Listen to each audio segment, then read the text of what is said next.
Alright, hello. Hey guys. We just filmed an hour-long video that's not going to get used. I know, and I'm kind of disappointed about it. It was so well done, and we'll come back and do it at a different point. So, welcome to what will probably be the first video of said series called MSG Hot Takes. Hot Takes! Where we make tier lists and talk on opinions and shit about stuff that people probably don't care about. You know what? We care about it, though. We fucking care. So, with that, this is my Pokemon mainline game series tier list. Alright, so now, to clarify, this is just the mainline games. This is not your Detective Pikachu. This is not your Mystery Dungeons. This is not Pokemon Just Go in general. But Right. This is the mainline games. Okay. Yeah, but as you notice right around here, this is Let's Go Pikachu and Eevee right here. Yeah, but those were mainline games. I guess. No, they came out for Switch. I mean, there's a big debate on if they're mainline or not. Well, do you consider them mainline games? No. Okay, well then you don't have to put them on. I'm going to. Okay. I'm going to. So I'm not going to do this in alphabetical order. I'm going to do this in order of generation. Okay. So I'm looking. Well, I see blue right there. So I'm going to go ahead and do blue. Wow. I'm going to go ahead and do that. Whoa. I'm going to put yellow in high C tier. Wow. Wow. Fuck off.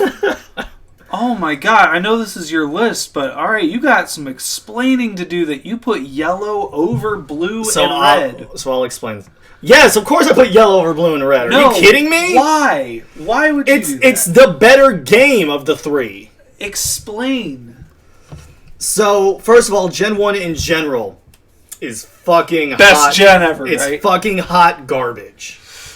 The games themselves are fucking hot garbage. I'm sorry, it's true. The games were glitched so badly that they were so hot ass. Yeah, but that's what people love about them. That's not what they were. This isn't 3D Sonic games. That's not what people loved about the Gen 1 games. Oh, wow. The people loved... And at the time, it was fine, but when you look back at them in general, you go back and try to play a Gen 1 game as a Gen 1 game, like on the Game Boy Color cartridge, it's not the same. It's not the same as when you originally played it. Okay. Not to mention the fact that when they had the whole thing with that ghost types were supposed to be really good against psychic types. Sure. That's a thing, and it wasn't. Right, yeah. Okay. And it was glitched so bad that ghost types did nothing. And that, to me, plays enough of a role to call these games hot ass. Alright, so that's why you're putting them in C and D. Yellow is better because you can get all the starters. Yes, you can't evolve your Pikachu, but that's whatever. Okay. But it's basically the same game, except you can get all the starters, so there's no point in playing Red or Blue. The only reason to play Red or Blue is to get the Pokemon that you can't get in Yellow, which is like 5. There are 5 Pokemon. I mean, but those 5 Pokemon, though. They're not that special. Oh, well. Alright. So then... So we got Fire Red and Leaf Green over here, too. Well, I'm going to go ahead and put Crystal in A. Alright. I'm going to put Gold and Silver in B. Wow. Alright. You want to talk about this? So, Gold and Silver to me are just inherently better than anything Red and Blue and Yellow did. Wow. Alright. They fixed their thing. They added better typings to make it... They did a whole bunch of shit to make the game more balanced. They added eggs. They added just breeding in general. Shiny Pokemon became a thing in that.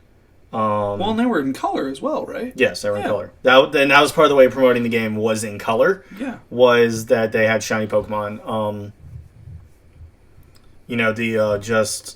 They did so much better. Not to mention that, like... This is half of this. Sure.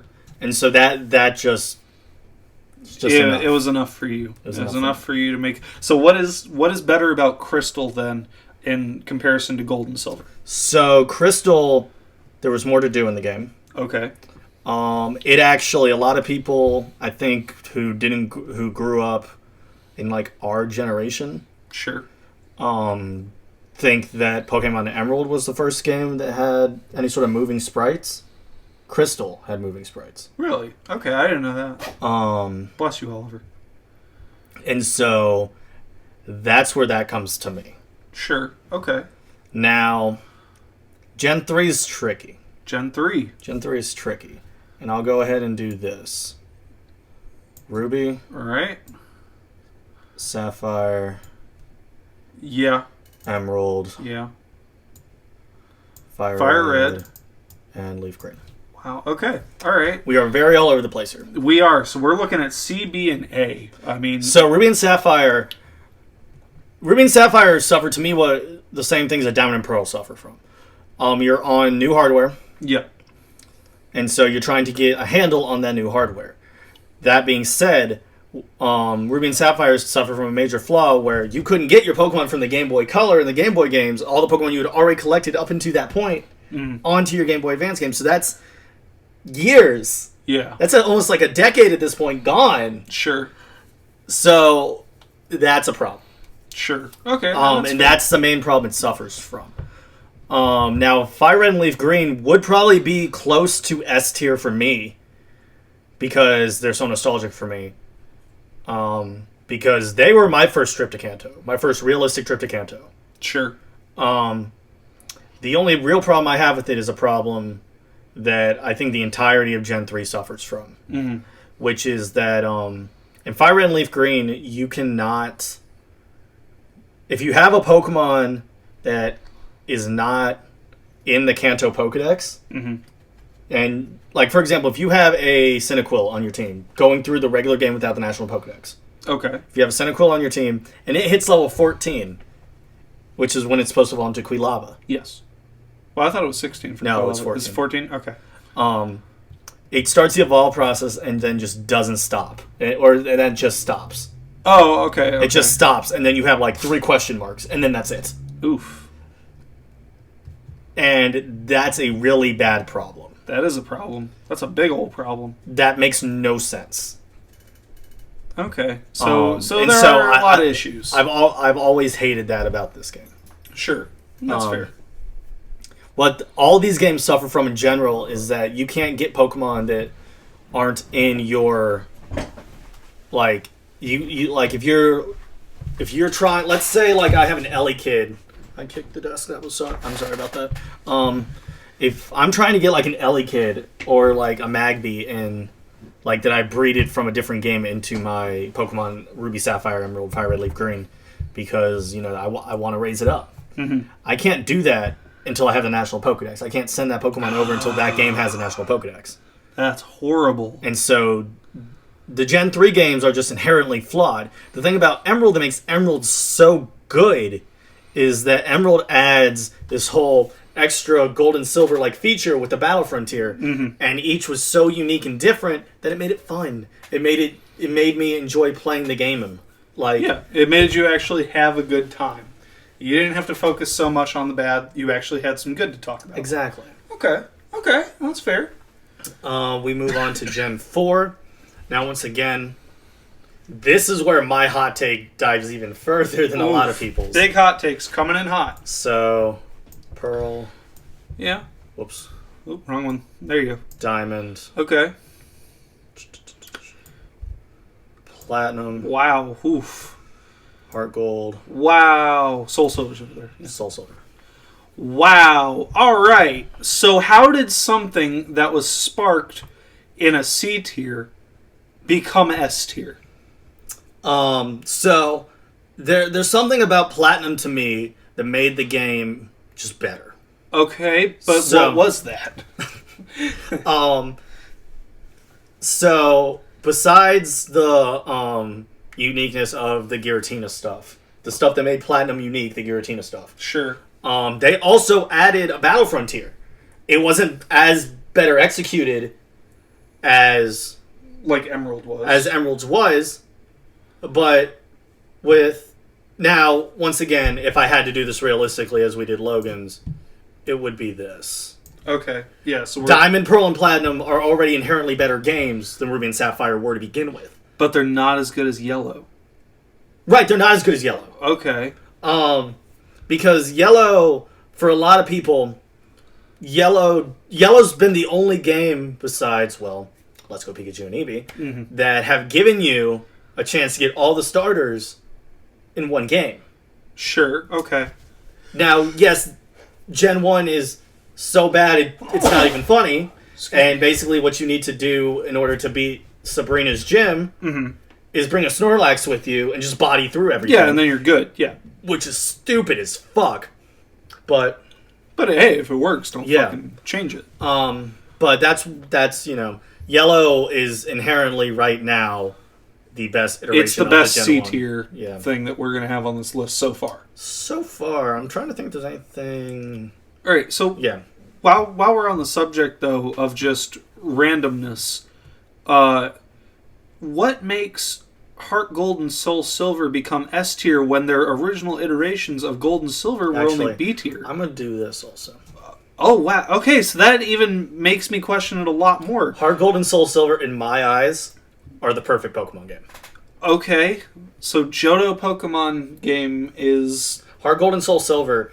They handle. There's one major flaw, and it's the major flaw in why Gold and Silver are not higher in general as well, is because they tried something to give you a branching path. Sure. There's a point where after you beat Whitney, and then after you beat, you can go two different ways. You can either go and take on, his name's not Cyrus, but he's the Ice-type gym leader with the Piloswine.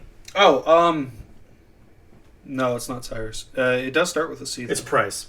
His name is Price, yeah. Oh.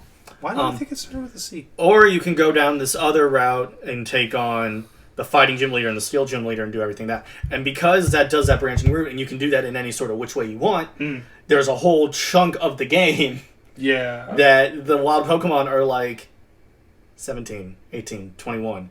And, you're looking at, by the time you get to Claire, who's the last gym leader, her stuff's in the 40s, and you're like, cool, I have a level 32 Quilava. Like, I can handle you, though. Like, I got this. Like, it's my 32 Quilava. Going up against a level 45 Dragonair. Great. I'm good. I'm ready, boss. Throw me in. And so, it's like, that's its big inherent flaw, is you have to do so much catch-up. Sure. Heart Gold and Soul Silver don't remedy that. They just don't. They just don't make it any easier on you. But the game is more beautiful, and even, for a game that's on the DS, I still play it forever. Sure. There's so much still left to do. You have the Platinum Battle Frontier in the Heart Gold Soul Silver games. Yeah. You have, you get to go and get Kyogre, Groudon, and Rayquaza. Latios and Latios spawn respectively in those games as well. Yeah. There's plenty to do afterwards, not to mention going after the Kanto gym leaders, Suicune, Raikou, Entei. You have so much to do in those games that, to me, that's a pure definition of a good game. Of the perfect Pokemon game. I literally sunk close to 1,000 hours into my original copy of Heart Gold. Because there was so much to do. And so that's why it's... So that's why they're S tiers, is because you've had the most time with it because you wanted to have the most time with it. Now there is... I'll say this. I'm looking at this list. There's one set of games that's S tier after this. Okay. All right. But we are moving on to Gen 5. Gen 5. So we're going to have what? Black, white, black 2, white 2. And that's it. Yeah, that's it for All right, Gen so 5. we'll go ahead and go with the basics, put them in A tier. Okay, all right. We're already starting very strong. So black 2 and white 2 are S tier. And these are the S2s that you were talking about. These are the last. So this is my S tier list. Wow. My S tier list is not changing in any way, shape, or form. In fact, I'll do this as well. Wow. Now, here's the thing. This gen gets a lot of shit. It gets just a lot of shit because... I wasn't a big fan of it. Ice cream Pokemon. Yeah, well, fucking garbage bag. Yeah, well, I mean, to be fair, I wasn't a big fan of Unova myself. Even when it did first come out, I was like, okay, let's...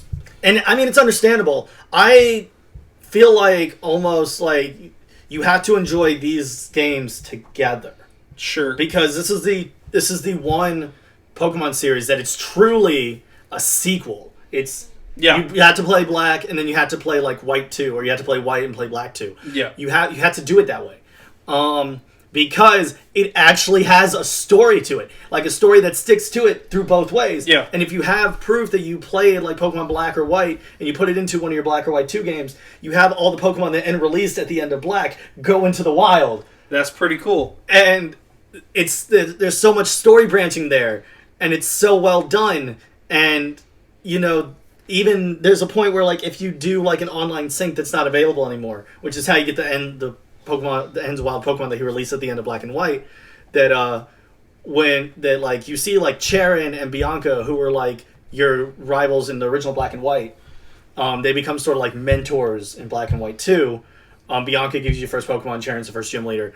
Once you beat the game, they'll say how much you remind them of their friend.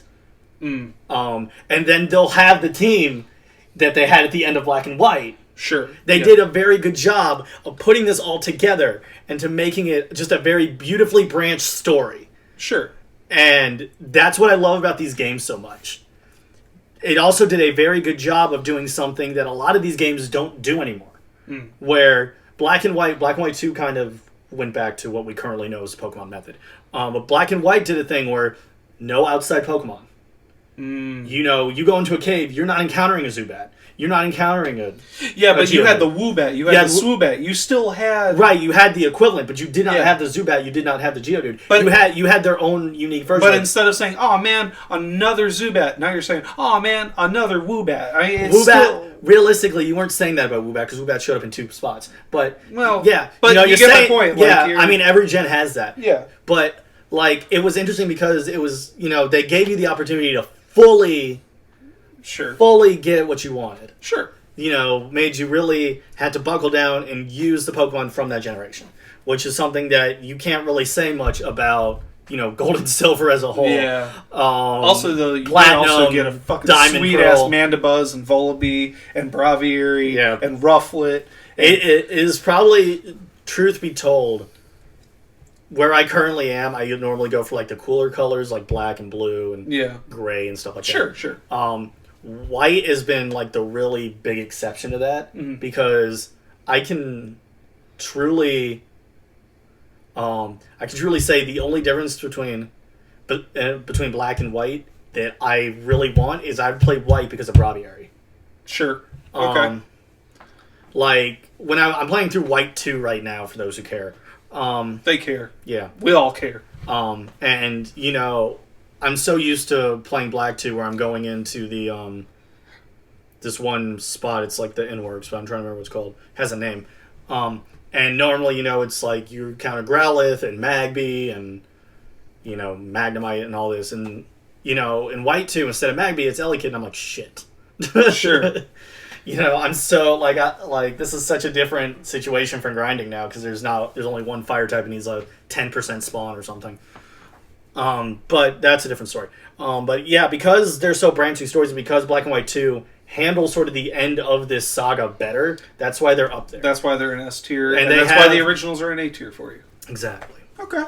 So Gen 6, it's a Kalos. It's a bit of a mess. No, it's not, because listen, now I'm kind of concerned as to why you didn't originally put Alpha and Omega in with your Hoenns, because that's the Hoenn story. You'll notice also here that these are here. Yeah, that's what I'm saying, though. It's the Kanto story. So I was kind of concerned. I was like, did he forget that? But no. Okay, no. Because I remember I did the same thing with Heart Gold, Soul Silver. But like when I noticed that's why I was like, okay, well, I'm not going to say anything because he's got a way of doing it. So to me, X and Y are the worst B tier. Wow. All right, now Omega Ruby and Alpha Sapphire are the best C tier. Are the best Cs. Now, would you change the ratings of any of those guys? Like, would you put Y before X or Ruby before Sapphire? You're just leaving them just as a unit. Okay, this is just as a unit. Like, they make up for the worst. All right. These are the games that I spent the most time with. I know. I sunk 750 hours into Y, and I sunk 546 into Omega Ruby. So I'm a little attacked, just a little bit, but I don't disagree about Y being B tier. I don't disagree with both these games. So X and Y suffer from a big problem. Okay. Going through the main story, it's tedious and boring, and there's not really much to it. Oh, I know you disagree with. I know you love the Lysander story, story, and the Team Flare. The game as itself pursues no challenge and relies on the story itself to keep you carrying through it. Okay, that's fair. I'll give you that. That's true. And this is where you see a lot of people complaining, and it's a lot of how people complain about the Sun and Moon formula as well. Omega Ruby and Alpha Sapphire, to me, they're in the same area as the original Hoenn games because they feel at the same level as the regular Hoenn games. You know, there isn't too much to it. There were so many expectations that...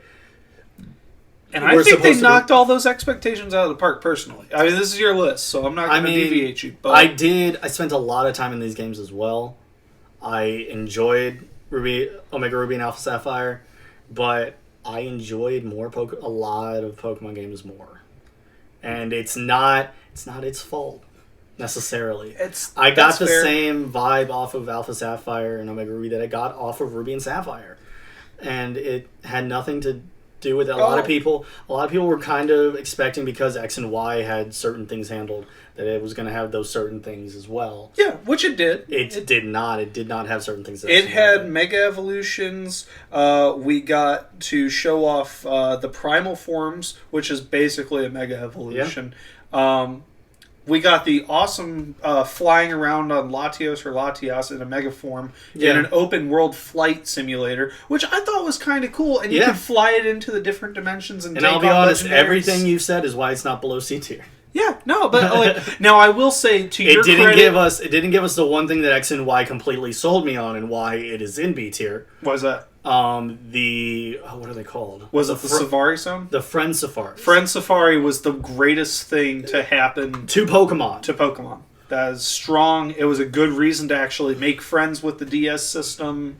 That's 90% of my friends I have not on my 3DS were not friends I knew in real life. Yeah, there were Japanese kids that were like, yo, but you have like a psychic type. Like, I want that. Yeah, exactly. I want that psychic farm. Logan had a dragon one. I had a dragon one. You had a ground one. I had a rock one. Yeah, or a rock one. Yeah, that was. And it was so perfect. It was great. I wish they would bring that back. I hope they bring that back for Sword and Shield. That's purely the reason it's on B tier, because that was such a perfect thing, and that's where you spent most of your time in Y, was in the Friend Safari. Like, I will say, to your credit on this list, though, when I was done playing Alpha Sapphire, or Omega Ruby, rather, I didn't look at that and go, boy, I want to play that some more. I did look at Y and say, man, I want to hop back into Y and go run around in the Friend Safari and try and get more shiny Pokemon. Well, yeah. I did do that, so I'll give you that. That is true. And once again, like, but it also, the one thing that it doesn't matter. It really doesn't. It's such a minor thing. It doesn't matter, but it's enough to move it out, like, into C tier, was that a lot of people expected the custom trainers and didn't get it. Once again, it's not that big of a deal. Yeah, okay, I'll give you that. It's not that big of a deal, and that's why it's considered a remake and not just a new game in general. Sure. And that, I think, has also largely affected these games. You're not wrong. Not to mention that the Primals and Mega Rayquaza just completely fucked competitive meta. Yeah. And so a lot of people push that blame onto Omega Ruby and Alpha Sapphire. Which... All right, and you'll notice we have one generation left. We do. We've got the one left. Where do you want to put these guys? All right, I really... You're going to be shocked by some of this. Am I going to be shocked? Because I have a hot take on Sun and Moon. So Sun and Moon, I'm going to put in mid B. Mid B? Whoops. There you go. Sun and Moon. All right. Ultra Sun and Ultra Moon are going in low A. Low A. All right, and let's talk about Let's Go. And these are going high B. High B. Highest B. Highest B. These are my boys. So, you'll notice one thing out the gate. Let's Go is the best form of Kanto. Yeah. Well, I don't think anybody would disagree. That can't be argued.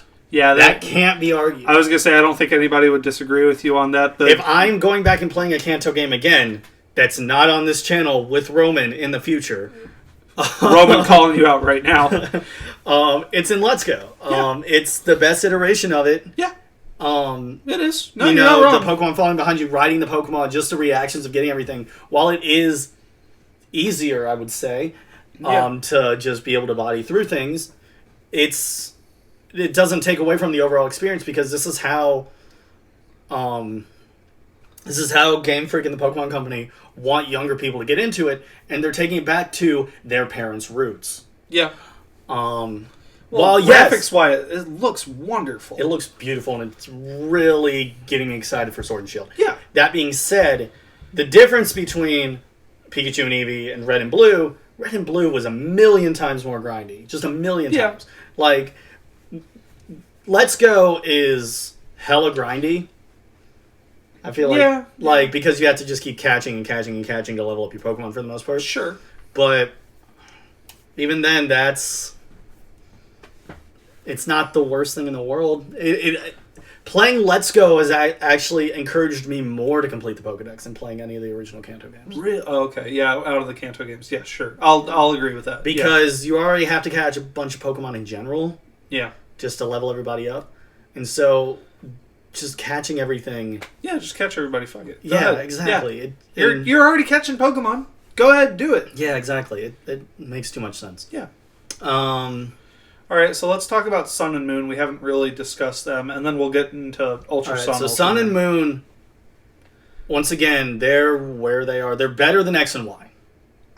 Oof, man. It's your list, so I'll respect it. I totally disagree with you. To me, they are better than X and Y. They have what is, in my opinion, the better story.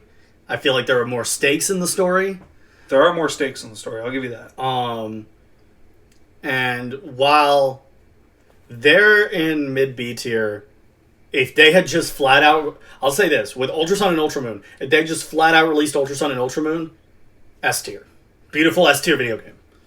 Oh, so like if we had just skipped over Sun and Moon, we just went straight to Ultra Sun, Ultra Moon? Yes. It would have been straight S tier? S tier. So their predecessors are what hold them back? Right, because Ultra Sun and Ultra Moon is mostly the same game. Yeah. Like, it adds such a minor thing that makes it noticeably lesser than Emerald, Crystal, Platinum. You'll notice that those are all above this. Yeah. And Black and White too, also. They're, like, noticeably lesser. Because they didn't change enough. Yeah, they were still just more or less the same story. They were more or less the same game. Except for, like, 2 things. Yeah, it wasn't enough to justify buying 2 different versions of the exact same game. Yeah. Minus that. Now, I was very fortunate and was smart and bought both games at the same time because, hindsight looking back on it, if I hadn't, I would have lost everything. Sure. Because my SD card and my 3DS crapped out and I had to move everything over into my Ultra Sun cartridge because Ultra Moon's on my saved on my console. So I have everything saved onto my Ultra Sun cartridge. Thank God. Thank God. All right.